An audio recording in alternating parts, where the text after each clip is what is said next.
Bonjour à toutes, bonjour à tous et bienvenue dans Milkshaker, le podcast qui agite les idées reçues sur l'allaitement. Je suis Charlotte Bergerot-Palisco, je suis la maman d'un petit garçon de bientôt 2 ans que j'ai allaité durant 1 an. Dans la vie, je suis ostéopathe spécialisée en périnatalité. Je m'occupe des femmes en général, de leur désir de grossesse à leur postpartum, des bébés et des enfants.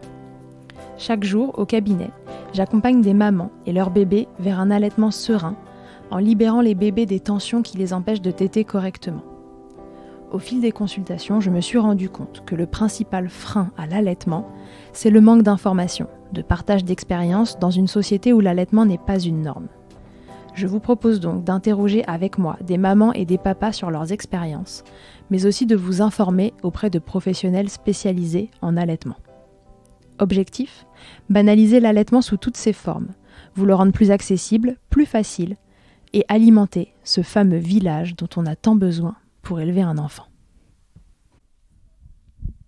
Pour ce nouvel épisode où je suis accompagnée d'une maman, c'est Anaïs, mieux connue sous le compte Ma famille au végétal, qui me rejoint. Anaïs n'a pas forcément confiance en elle, mais pour ce qui est de l'allaitement, tout lui semble plus évident. C'est naturel, elle va y arriver et elle se fait confiance. Mais cela ne l'a pas empêchée de vivre 3 allaitements tout à fait différents. De démarrage plutôt facile, en passant par une aversion à l'allaitement durant la grossesse, jusqu'à l'allaitement écourté par manque d'informations, mais aussi la reprise du boulot plus ou moins évidente, Anaïs vous raconte tout au fil de ces 3 expériences. Belle écoute. Bonjour Anaïs et bienvenue dans Milkshaker. Bonjour. Alors Anaïs, raconte-nous, qui es-tu, combien as-tu d'enfants, que fais-tu dans la vie ? Alors, moi je m'appelle Anaïs, donc je suis maman de 3 enfants. Un garçon de 8 ans, un garçon de 3 ans ce mois-ci et une petite fille de 4 mois. Et qu'est-ce que je fais dans la vie ? Donc actuellement, je suis à la maison sur la fin de mon congé maternité. Mon métier, c'est préparatrice en pharmacie hospitalière. D'accord, ok, très bien. Alors, as-tu allaité tous tes enfants ? Alors oui, je les ai tous allaités, mais dans des versions différentes, je dirais. D'accord. Mon premier, ça a été un petit peu l'expérience, la première expérience. Et puis après, ça a été un véritable allaitement vraiment bien. Mais le premier, voilà, il y a plus de choses à dire, on va dire. Combien de temps tu les as allaités ? Le dernier est encore allaité, c'est ça ? Oui, la dernière, elle est encore allaitée, elle a 4 mois, donc on est sur le début. Ouais, on est en plein dedans là. Voilà, c'est ça. Ok. Et alors les 2 premiers, tu les as allaités combien de temps ? Alors mon premier, je l'ai allaité 2 mois et demi, 3 mois, je dirais. Okay. Le temps du congé maternité, en fait. D'accord. Et mon deuxième, je l'ai allaité 2 ans et demi, puisque j'ai arrêté d'allaiter suite à un sevrage induit par moi pendant la grossesse de ma dernière. Ok, très bien. Bon, tu vas nous raconter tout ça. Oui. Avant d'allaiter, Anaïs, est-ce que tu t'étais fait une idée de ce que c'était que l'allaitement ? Est-ce que tu t'étais informée pour pouvoir allaiter ? Ou est-ce qu'au contraire, tu y es allée sans préjugés, sans rien et sans information ? Alors non, je connaissais rien du tout à l'allaitement. Moi, je suis tombée dans l'allaitement le jour où j'ai accouché. Voilà. Ok. Ça m'est arrivé comme ça. On m'a dit, vous souhaitez allaiter ou donner le biberon à la maternité ? Et j'ai regardé la sage-femme et d'un air, on va tenter l'allaitement. Mais voilà, je connaissais absolument rien, quoi. C'était vraiment, allez, pour le fun, on teste. Genre sur un malentendu, ça peut marcher. Après, voilà, j'ai eu de la chance, on va dire quand même quelque part, parce que j'ai pas eu de modèle d'allaitement autour de moi, mais j'ai quand même voulu essayer. J'ai pas eu de frein à vouloir essayer quand on me l'a proposé à la maternité, malgré que je n'ai jamais vu de femme autour de moi allaiter, ni d'amis, ni de tantes, ni de cousines. Donc c'est vrai que j'ai voulu tester et finalement, voilà. Et comment ça s'est passé alors, ce premier allaitement ? Alors du coup le jour de l'accouchement, donc la première tétée d'accueil, donc nickel. Vraiment j'ai eu aucun problème, ça s'est fait instinctivement en fait chez moi. Autant j'avais 0 information, mais vraiment sans qu'on me dise quoi que ce soit, sans qu'on m'explique quoi que ce soit, ça s'est fait vraiment de façon naturelle pour moi. Et c'est vrai que j'ai suivi cet instinct qui me disait voilà qu'il faut que je sois avec mon bébé, il faut que je le nourrisse comme il en a envie. Et je me suis jamais imposée dès le départ des horaires ou je me suis jamais dit bah je suis fatiguée, je vais le poser un petit peu. Non non, c'est en fait je me suis laissée emporter dans tout ça dès le premier jour. Ouais, Dès que dans j'ai eu la mon bébé avec maternité moi. au sens large en fait. Même plus que Voilà, l'allaitement. exactement. C'est venu vraiment comme ça tout seul et à la maternité. Donc c'est vrai que j'ai gardé mon bébé avec moi tout le temps. Je l'ai laissé téter tout le temps, tout le temps, tout le temps. Mhm. Et et voilà, ben en fait j'ai eu de la chance parce que ça s'est très bien passé. Bon, j'ai connu un petit peu les crevasses quand même au début, Ok. mais je me suis pas posé de questions, je crois en fait à cette époque. Hein. C'est Et bon, c'est passé ok, j'ai des facilement ces crevasses. crevasses? T'as eu besoin d'aide pour les faire passer? Non, non, non. On va dire que j'ai serré les dents Ok. et je mettais un petit peu de crème. Et voilà, et puis j'attendais que ça passe, et puis ça a fini par passer quelques jours après, en fait. Ouais, ça a Et juste voilà. duré quelques jours, c'est pas quelque chose qui a duré des semaines ou des mois. Non, voilà, ça a été vraiment que le début, et puis voilà, je voulais tellement, je crois, être avec mon bébé que au final, ça m'importait peu, et que du coup, j'ai fait avec. Et D'accord. j'ai eu la chance que ça soit parti en quelques jours, et ensuite toute la suite a coulé très très bien, quoi. Tout s'est très bien passé. Ouais, tout s'est lancé facilement et après t'as eu cet allaitement pendant 2-3 mois, c'est ça, c'était fluide. Voilà, c'était super fluide, tout se passait nickel, un bébé qui t'était bien. Je me suis jamais posé de questions en fait sur ni sa prise de poids, ni s'il buvait assez, rien du tout. Ouais, En fait, voilà, c'était normal. Tout se ça passait roulait. très bien. Ok, Mm. super. Et la deuxième fois, ça s'est bien passé aussi? Bah du coup, en fait, suite à ce premier allaitement, parce que tout se passait très bien, mais au final, il a duré 2 mois et demi. Oui, oui, d'ailleurs, si ça se passait si Euh, bien, qu'est-ce qui t'a fait arrêter? Voilà, en fait, ce qui m'a fait arrêter, c'est que le congé maternité était terminé, et il fallait retourner travailler.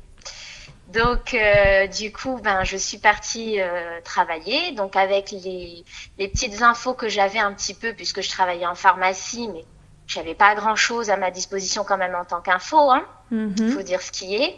Mais j'avais quand même pris un tire-lait, j'avais quand même anticipé la reprise un petit peu avant.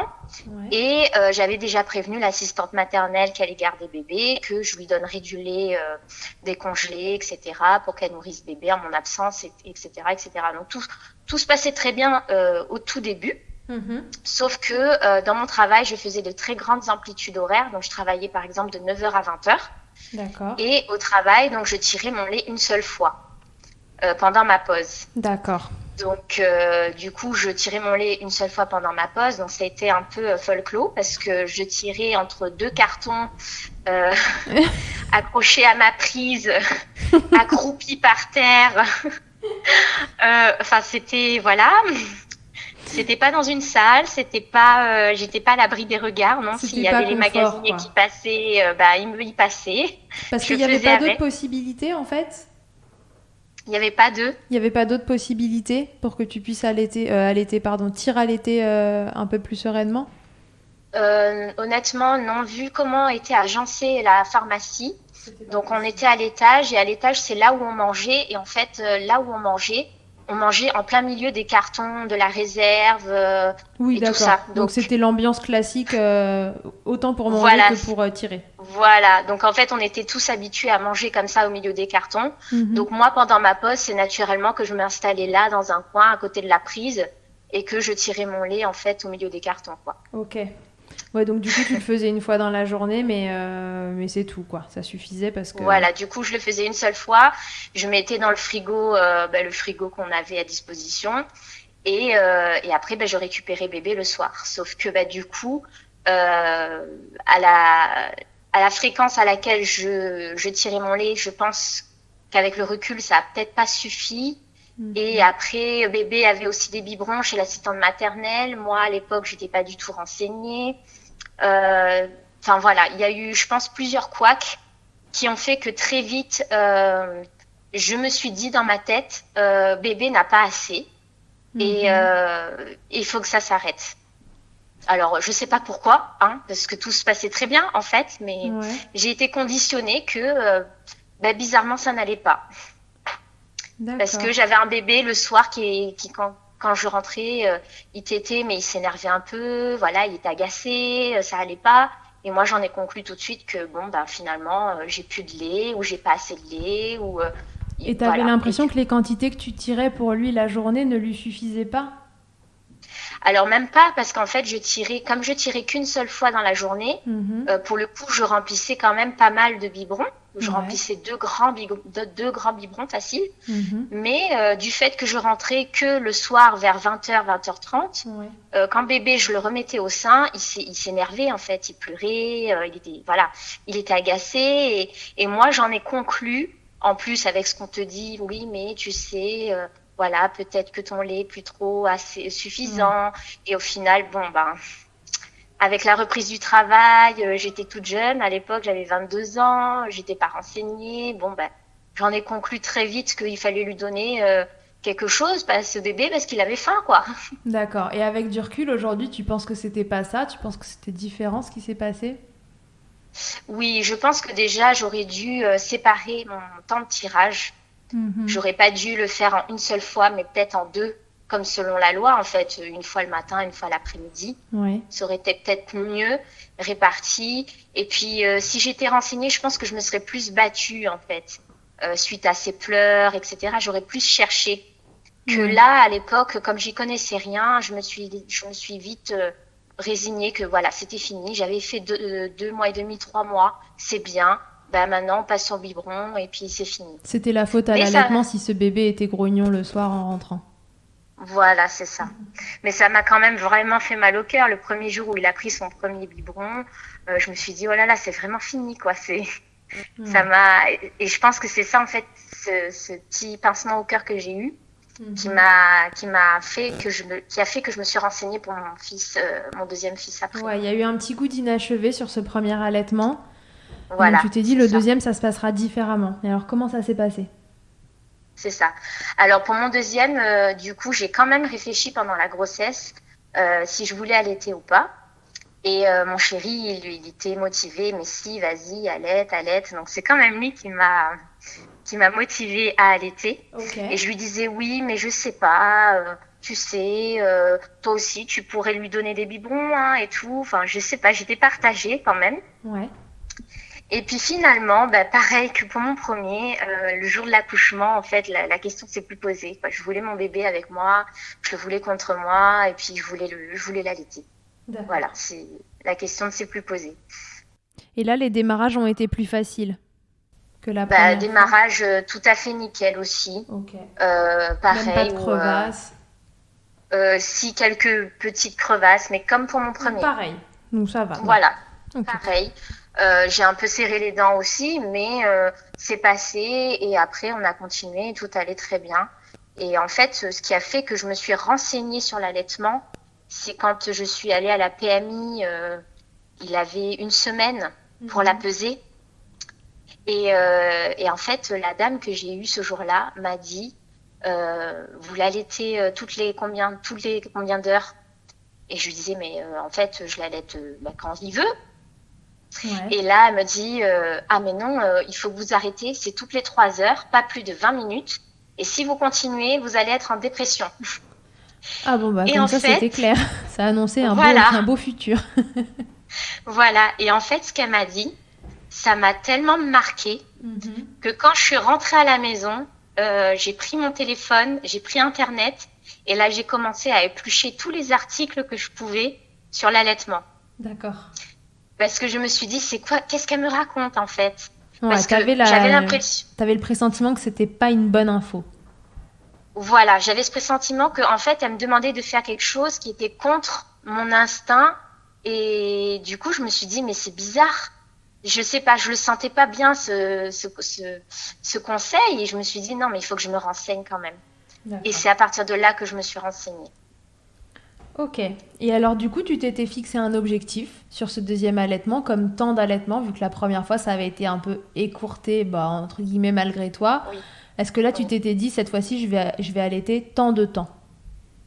Alors, bah, du coup, je m'étais dit au début 6 mois. Ok. Et puis, voilà. La Et puis norme, 6 mois. finalement, oui, voilà la norme. Et puis finalement, arrivé à 6 mois, je me suis dit, bof, bah, 1 an, c'est bien. D'accord. Et puis en fait, quand on arrive à 1 an, bon, ben, on compte plus. Bah ouais, on compte plus et puis ça continue le lendemain comme la veille. Voilà, c'est ça. Et du coup, on allait jusqu'à 2 ans et demi. Et en fait, je pense que s'il n'y avait pas eu ma grossesse, il y a de fortes chances que ça aurait continué encore. Oui, parce que toi, du coup, ce deuxième allaitement, il a été interrompu par la grossesse enfin, pour ton troisième enfant. Oui, Est-ce que tu peux nous en parler rapidement parce que c'est quelque chose qui est assez fréquent que l'allaitement oui. prenne un Mais en terme. fait, c'est vrai que je voulais, quand je suis tombée enceinte, vu que j'allaitais encore, je m'étais déjà programmé dans ma tête un co-allaitement. D'accord, donc tu Voilà, t'imaginais co-allaiter les deux bébés. C'était pas le plan exactement. d'arrêter pendant la grossesse. Voilà, exactement. Et puis, ben moi, le souci, c'est que pour mes 3 grossesses, donc j'ai connu l'hyper-MS gravidique. Ouf. Donc, voilà, Donc très, très l'hyper-MS malade. gravidique, explique aux gens rapidement ce que c'est parce que je pense qu'il y a des Voilà, donc mamans qui hyper-MS connaîtront pas. gravidique, c'est des vomissements vraiment XXL. Ouais. C'est entre Intempestif. 30, 40, 50 vomissements par jour. C'est les méthodes traditionnelles, citron, gingembre, homéopathie, etc. Ça ne fonctionne pas. Ouais. On est vraiment dans un état terrible parce que on ne peut rien avaler. Moi-même de l'eau, je ne pouvais pas avaler, je revomissais l'eau. Ouais, c'est terrible Donc ce truc. voilà, en fait, on passe son temps à vomir et même vomir rien. Donc ça, c'est horrible aussi. Et du coup, ben, on est extrêmement épuisé puisqu'on ne peut rien avaler, et on est fatigué. Et moi, comme pour mon premier, comme pour mon deuxième et du coup ma troisième, j'y ai pas échappé. Donc je passais mes journées allongées à dormir dans le noir Avec une et bassine sur le côté. avec une bassine sur le côté, exactement. Ok. Et alors, du coup, l'allaitement dans ces conditions. Ben voilà, l'allaitement dans ces conditions, ça a été très très dur parce que vraiment, du coup, moi-même, j'avais du mal à m'occuper de moi. Mhm. Du coup, j'avais du mal à répondre aux besoins de mon fils à ce moment-là. Donc évidemment, j'ai pas pu arrêter comme ça du jour au lendemain, mais ça s'est fait progressivement et après, petit à petit. Mais j'ai quand même continué à l'allaiter malgré les débuts compliqués. Ça s'est arrêté quand même vers le milieu de ma grossesse. Donc D'accord. Donc c'était vraiment ton état à toi qui était embêtant pour continuer de l'allaiter ou est-ce que tu as eu tu sais, ce qu'on appelle l'aversion à l'allaitement pendant la grossesse, ce côté vraiment dérangeant de la tétée? ouais, je l'ai eu aussi. Quand ça allait beaucoup mieux, mes nausées, mes vomissements, Ouais. je pensais que voilà, on allait repartir et que bon, ben, j'étais partie pour le co-allaitement. Et puis finalement, voilà, j'ai eu cette aversion-là et en fait, ça m'irritait, je supportais de moins en moins en fait le contact et même le cododo à la maison, ça devenait très compliqué pour moi. D'accord. J'avais besoin d'être, voilà, qu'on ne touche pas, j'avais besoin d'être seule, j'avais besoin de dormir seule. Et du coup, c'est vrai que ça a été une période très compliquée parce que bébé, souvent, il tirait sur mon t-shirt, il voulait téter. Et puis moi, je disais, ah, mais tout à l'heure, tout à l'heure. Et c'est Ouais. compliqué parce qu'on a envie de répondre à la demande et en même temps, nous, ça nous irrite et c'est incontrôlable, quoi. Ouais, donc ça a un peu signé le glas de fin parce que t'en Ouais, as eu voilà. marre. Du coup, on a fait ça ensemble avec le papa, hein, évidemment, progressivement. Et petit à petit, voilà, ça s'est arrêté tout doucement pendant ma grossesse. D'accord. Puisque tu parles du papa, quelle place il a joué dans ses allaitements, que ce soit le premier ou le deuxième? Est-ce que c'était un papa qui était soutenant? Alors, t'as pas eu trop de grosses problématiques autour de l'allaitement. Tu nous expliquais que tu avais eu des crevasses, mais assez Mm. rapidement au démarrage. Mais tu as eu des allaitements très différents, un de bébé purement, puis un de bambin. Est-ce que Oui. son avis concernant l'allaitement, déjà lequel il était, est-ce qu'il a évolué dans le temps? Est-ce qu'il était Alors, là pour toi? lui, il a toujours été pour l'allaitement, donc ça c'est bien. Ok. Et il m'a toujours soutenue. Donc, par exemple, quand j'avais les crevasses et que j'avais super mal, il me tenait la main et il me disait, vas-y, serre-moi fort si ça te fait mal, parce que je serrais les dents vraiment et je lui serrais fort la main. Ouais. Donc, il était là. La nuit aussi, parce que les premières nuits avec l'allaitement, il faut se réveiller assez souvent, changer la couche, bercer un petit peu et tout. Donc, ça, c'est lui qui faisait. D'accord. Moi, je donnais le tété et puis lui, après, il prenait le relais. Il se baladait dans la maison pour bercer bébé, pour endormir ou pour Ok. changer la couche dans la nuit. Il Voilà, il s'est prenait le jamais senti relais. mis à l'écart par l'allaitement? Non, jamais, jamais, jamais. C'est vrai que lui, s'est toujours investi dans l'allaitement et en fait, je crois qu'il s'est jamais posé la question de que ça se passe autrement. D'accord. Pour- Ouais, j'ai eu cette chance quand même que ça soit aussi naturel pour lui finalement. Tout à fait. Et l'allaitement du bambin était quelque chose de tout à fait normal pour lui Oui, aussi. Et il t'accompagnait encore une fois là-dedans. oui, c'est vrai que souvent quand je lui parlais de ce que j'entendais autour de moi, suite aux problématiques qu'il y avait d'allaiter un bambin, etc., dans notre société et tout, même lui, il était remonté, quoi. Il était prêt à monter un collectif avec moi s'il le fallait. D'accord. Bon, ouais, il était dans ton Ouais, camp, donc, quoi. ouais, non, vraiment, là-dessus, ouais, il est totalement ouvert. Et ça, c'est cool parce que c'est vrai que c'est hyper important de pas Bien se sûr. sentir seule parce que j'ai quand même, même si tout s'est bien passé, j'ai quand même eu des moments, faut pas le cacher, des moments de doute, des moments de fatigue. Et Mhm. il y a des moments où des fois je lui disais, ah mais là, je sais plus quoi faire. Et il me disait, mais non, t'inquiète. Et il était là pour me rebooster, me remotiver. Et puis on repartait, quoi. D'accord. Ouais, donc c'était un pilier pour toi dans l'allaitement. Oui, totalement, totalement. Ok. T'as eu. Est-ce que le reste de ta vie était un pilier aussi? Comment s'était reçu cet allaitement, que ce soit famille ou travail? Parce que tu as repris le travail, j'imagine, aussi là, pour ta deuxième grossesse, enfin ton deuxième allaitement. Oui. Alors, pour mon deuxième, en fait, j'ai repris le travail, donc il avait 1 an. Ok.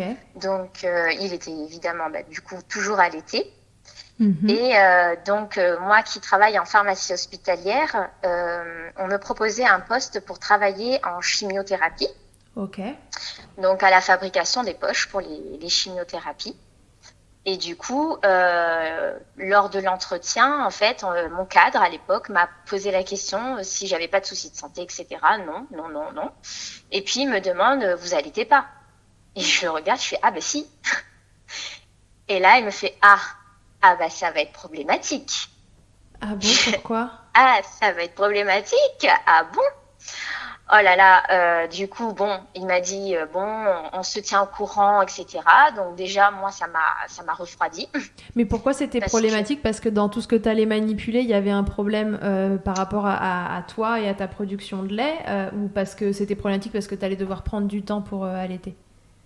alors c'était ça, c'était par rapport aux produits que j'allais manipuler. Ouais, Donc j'avais déjà eu le cas quand je travaillais en radiopharmacie, pardon, ouais, où c'est pareil, il y a des rayonnements, etc. ouais. Donc il faut vraiment, on travaille dans un milieu stérile, c'est assez particulier. D'accord. Et c'est vrai que s'il y a grossesse ou allaitement, normalement, l'employeur est tenu de proposer un poste adapté. D'accord, ok. Donc là, ça Voilà. Et posait du problème. coup, voilà, là, pour le coup, ils étaient embêtés et ils me l'ont quand même fait comprendre, quoi. Donc, ils m'ont quand même, selon la loi, proposé un autre poste Mhm. en attendant que je n'allaite plus. Ok. Et ce qui s'est passé, c'est qu'en fait, pendant très longtemps, puisque comme j'ai continué d'allaiter jusqu'à 2 ans quand même, donc pendant 1 an, il s'avère que mon cadre, comme ma chef de service, s'amusait régulièrement à me poser la question si j'allaitais toujours. Donc, c'était souvent alors Anaïs, vous allaitez encore? Oui, oui. Ah, d'accord. Vous comptez arrêter quand? Ah, ben je ne sais pas, je n'ai pas de date. Ce n'est pas un CDD, il n'y a pas de date de fin, donc je sais pas, je sais pas. Et à chaque fois, en fait, c'était régulièrement devant tout le monde, évidemment. Hein, Oui. voilà, c'était vraiment, des fois c'était irritant parce que on revenait toujours sur ça, sur ça, sur ça, sur ça, et j'avais envie qu'on me lâche un peu la grappe, quoi. Bien sûr. je ressentais un peu cette pression en fait de quand est-ce que vous arrêtez, quand est-ce que vous arrêtez, on a besoin de vous, on a besoin de vous. Et moi, c'était hors de question. Je l'avais fait comprendre à mon cadre en fait que c'était hors de question. Je n'arrêterai pas d'allaiter mon fils pour un travail. Ouais. Bon, Et il le du savait coup, du coup. voilà, ça s'est fait comme ça. Et comme ils m'ont trouvé une place ailleurs, et ils ont fait avec. Ok, et alors, comme il avait 1 an, est-ce que tu as mis en place ce système de tire-lait que tu avais fait la première fois? Est-ce que tu t'es dit, bon, cette fois-ci, je reprends le boulot, je me renseigne, je me fais accompagner, mais à 1 an, c'est pas pareil qu'à 3 mois non plus. Raconte-nous. Ouais, alors là, pour le coup, non, je me suis pas embêtée. Ni en plus, avec dans la loi, on a le droit jusqu'au 1 an du bébé, cette heure de travail là pour tirer son lait. Oui.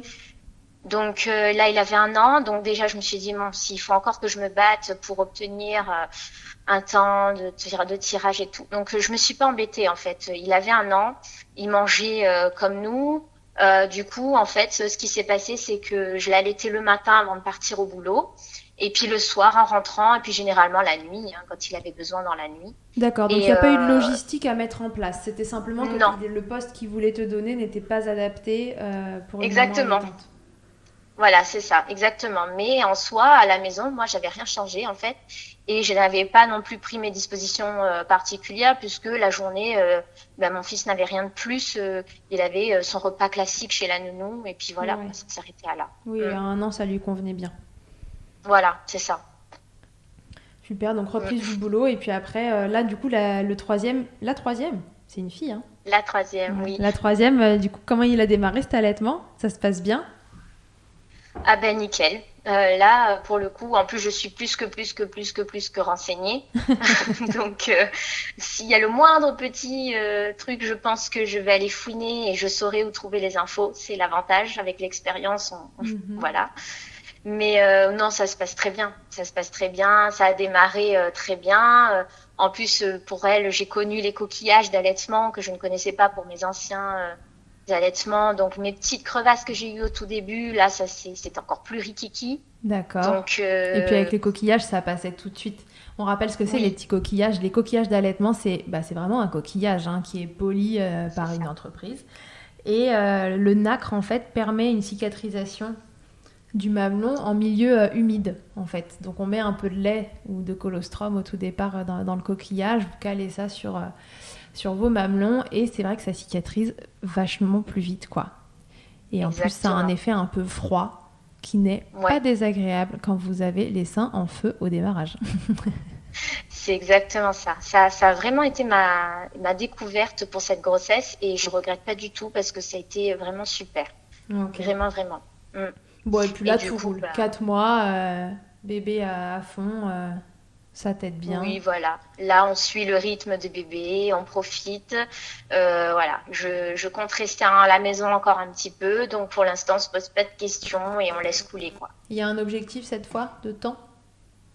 Non, pas du tout. Zéro, Pas là, du tu te laisses tout. porter. Mais là, pour le coup, je sais que j'aurai pas d'obstacle de grossesse ou quoi derrière, puisque c'est censé être ma dernière.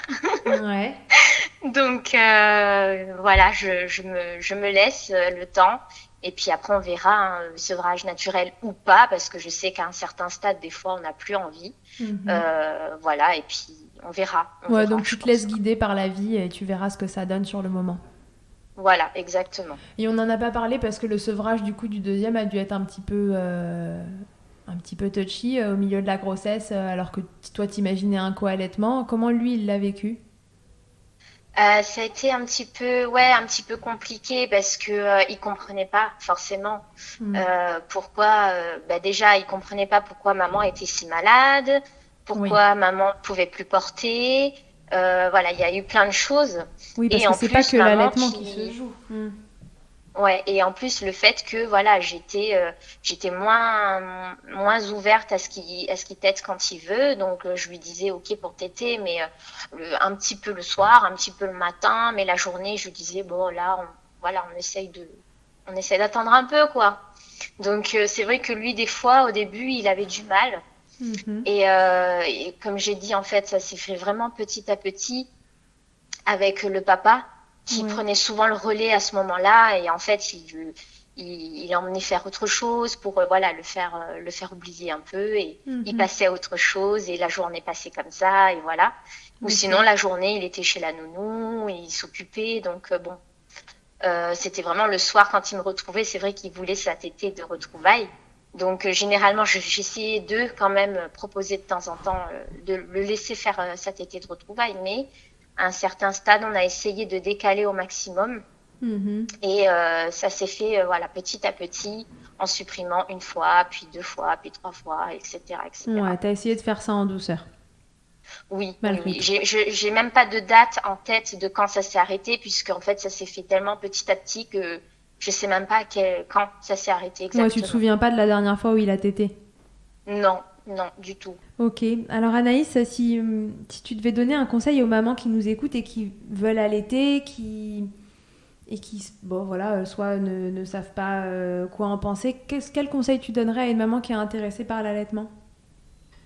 Alors de s'informer, ça c'est ouais, pour moi c'est le plus important déjà de s'informer parce que c'est vrai que quand on n'y connaît rien et on se dit bah de toute façon c'est naturel.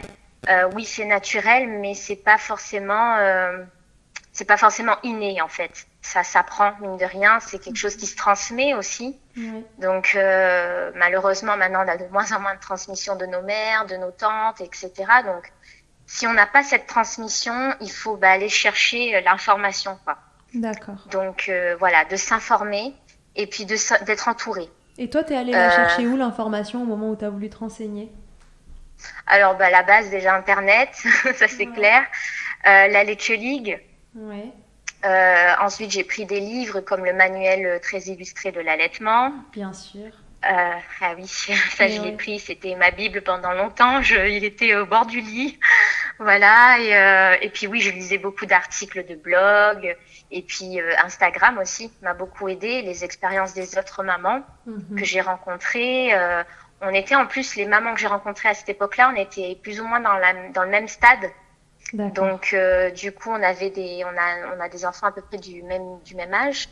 Et donc, quand elles partageaient une information qu'elles avaient découverte, ben voilà, je tombais dessus et ça m'a permis de le savoir à mon tour. Et ça se transmettait comme ça. C'était les copines voilà, qui, même si elles étaient loin, pouvaient transmettre des infos du quotidien facilement. Et finalement, c'est une forme de transmission, mais Bien du sûr. coup, maintenant, elle est sur les réseaux. Ok. Ces allaitements, Anaïs, est-ce qu'ils ont changé quelque chose dans ta vie, que ce soit professionnel ou personnel? Oui, parce que je suis quelqu'un qui n'a pas du tout confiance en soi. Ça, c'est vrai que c'est toujours, voilà, j'ai pas confiance en moi. Tout ce que je fais, je doute. Et dans mes allaitements, j'ai jamais douté. D'accord. Voilà, je me suis dit, pour mes allaitements, je me fais confiance. Je fais confiance à mes enfants. Et ça m'a vraiment aidé sur la confiance en moi parce que là, j'avais pas le choix que de me faire confiance. Sinon, si je me mettais à douter tout le temps, constamment, je vivais plus, quoi. C'était plus possible. Je me créais des angoisses toute seule, donc ça sert à rien. Ouais. Et j'ai appris à me faire confiance. Et voilà, ça m'a donné une confiance en moi. Et puis, qu'est-ce qui a changé dans ma vie professionnelle? Beaucoup de choses, parce que du coup, je sais pas trop si je repars sur mon métier de base. Okay. Ou si je m'oriente vers un métier qui me correspondrait plus à l'heure actuelle, tourner plus vers la maternité et ce qui m'entoure aujourd'hui en fait depuis quelques années quoi. Et donc ça c'est l'allaitement qui te l'apporte? Oui, totalement. Puisque c'est à travers l'allaitement que j'ai découvert en fait tout ce qui touche au maternage que je ne connaissais pas. D'accord. Et c'est ce milieu-là qui t'intéresse?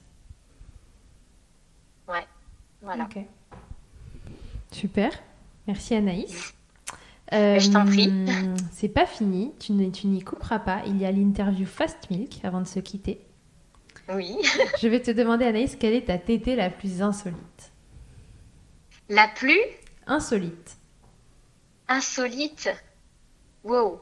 Je dirais, alors je sais pas si c'est vraiment insolite, mais peut-être dans l'avion ou à l'aéroport au passage des douanes, tu sais, j'ai passé le portique là de sécurité avec bébé au sein. Celui où on te scanne pour savoir si t'as pas une arme à feu sur toi. Ouais, c'est ça, voilà. Ok, super. Comme à ce moment-là, il y avait beaucoup de monde, de stress et tout, c'était le moment pour téter, pour garder Bien cette sûr. bulle et ouais. Et du coup, j'ai passé le portique comme ça. Je me souviens, la dame, elle m'a dit, bah, allez-y, c'est pas grave. Ok, le truc le plus glamour, Anaïs, qu'il t'ait été donné de vivre durant l'allaitement. Tu peux me donner une réponse vraiment glamour ou plutôt un truc ironique? Oh là là, glamour. Le pied de bébé dans ma bouche, c'est glamour. Comme tu veux. chacun, Non, chacun c'est son pas glamour. référentiel. Mais ça peut être la Euh, partie ironique aussi, c'est toi qui décides. voilà, c'est plutôt ironique, ouais. Ok, donc la tétée avec le pied dans la bouche, c'est ça? Ouais, non, les tétés acrobatiques, quoi. Ok. Voilà. Ça va peut-être rejoindre la question d'après, je ne sais pas, ta position préférée dans le Kama Sutra de l'allaitement? La couche de bébé dans la figure aussi, c'est sympa. Enfin, à moitié à l'envers, et puis tu sais pas trop, en fait, que tu sais pas. Voilà. Ok. Et Anaïs, si en un mot tu pouvais me résumer tes allaitements, alors je te propose, si tu as des mots différents à donner pour chaque allaitement, voilà, de les distinguer ou d'en donner un seul pour tous tes allaitements si tu préfères. C'est comme tu veux. Si je distinguerais mes 3 allaitements, Si as envie de distinguer tes 3 allaitements, mais si tu devais me les définir en un mot chacun ou un mot pour les 3. euh, un mot pour les 3, plutôt, je dirais. Euh, J'en ai plusieurs. Ah ah, c'est difficile. Je dirais proximité et échange. Ok, Ouais, super. C'est cet échange que ça t'a apporté avec tes chouchous. oui. Ça m'a apporté d'échanges avec tellement de côtés, en fait. Que ce soit rencontrer d'autres mamans, que ce soit rencontrer la maman que j'étais, moi, en fait, Mhm. puisque j'ai découvert que c'était instinctif chez moi et que c'était en moi, quoi. Et, et puis, oui, rencontrer enfin voilà, c'est la connexion, quoi, avec mes enfants, ça c'est clair. Ok, super. Merci beaucoup Anaïs d'avoir répondu à toutes mes questions. Avec plaisir. C'était un plaisir de te recevoir dans Milkshaker. Vous pouvez suivre Anaïs sur son compte Instagram qui s'appelle Ma famille au végétal. C'est ça. Voilà, où elle vous raconte. Qu'est-ce que tu nous racontes, Anaïs, sur ton compte? Tu nous livres des bribes de votre vie à tous les 5, finalement. Tu nous parles Oui, c'est portage ça. aussi beaucoup. Oui, c'est ça. On parle maternité, forcément, allaitement, portage, et puis le côté végétal, un peu de la force, je Mhm. dirais. Donc tout ce qui touche à la cosmétique bio, naturelle, le côté green, un peu écolo, tout ce qu'on peut mettre en place comme geste écolo au quotidien dans une famille, des recettes aussi, des recettes végétales. Ok. Voilà, un peu de tout ça. Génial, et bien voilà, donc si vous voulez entendre parler de tout ça un petit peu par bribes, et bien vous pouvez suivre le compte Instagram d'Anaïs, Ma famille au végétal. Merci encore Anaïs de t'être prêtée au jeu. Je t'en Et prie. à tous et à toutes, je vous dis à bientôt dans Milkshaker. Merci beaucoup d'avoir écouté cet épisode de Milkshaker. Vous pouvez suivre l'actualité du podcast sur le compte Instagram du même nom et sur mon site internet charlotte-bergerot.fr dans la rubrique podcast. Vous y trouverez aussi une série de tutoriels pour mamans et bébés réalisés durant le confinement. Si vous avez apprécié ce podcast, n'hésitez pas à le soutenir en laissant un commentaire, en lui attribuant 5 étoiles ou encore en parlant autour de vous. Je vous laisse comme toujours en compagnie d'Emma et de son titre Albidaire qui nous accompagne depuis le démarrage de Milkshaker. Je vous dis à la semaine prochaine pour un nouvel épisode. D'ici là, comme d'habitude, prenez soin de vous, milkshakez autant que vous le voudrez et bousculons ensemble les idées reçues sur l'allaitement maternel. I hate to see you down. Can't stand to know your hurt. When you say it's getting loud, the voices in your heart. And you know I get it, so let it all out. Keep Keep your head up, your masterpiece, and I'll swear that I'll be there by your side. A text away, you know you can find me. It just takes a whisper and I'll be there to listen. I got you, I'll fight with you, 'cause I love you. I'll be there, I'll be there, oh I'll be there, I'll be there. I know I'm not perfect, sometimes I look myself, but I hope you know I care. You can meet me anywhere, and you know I get it, so let it all out. If anyone comes at you, then I'll swear that I'll be there by your side. A text away, you know you can find me. It just takes a whisper and I'll be there to listen. I got you, I'll fight with you, 'cause I love you. I'll be there, I'll be there, oh I'll be there, I'll be there. Just me every time I have you back in. I know that you do the exact same for me. Side by side, don't even need to talk. You know I get it, so let it all out. Keep your head up, your masterpiece, and I'll swear that I'll be there by your side. A text away, you know you can find me.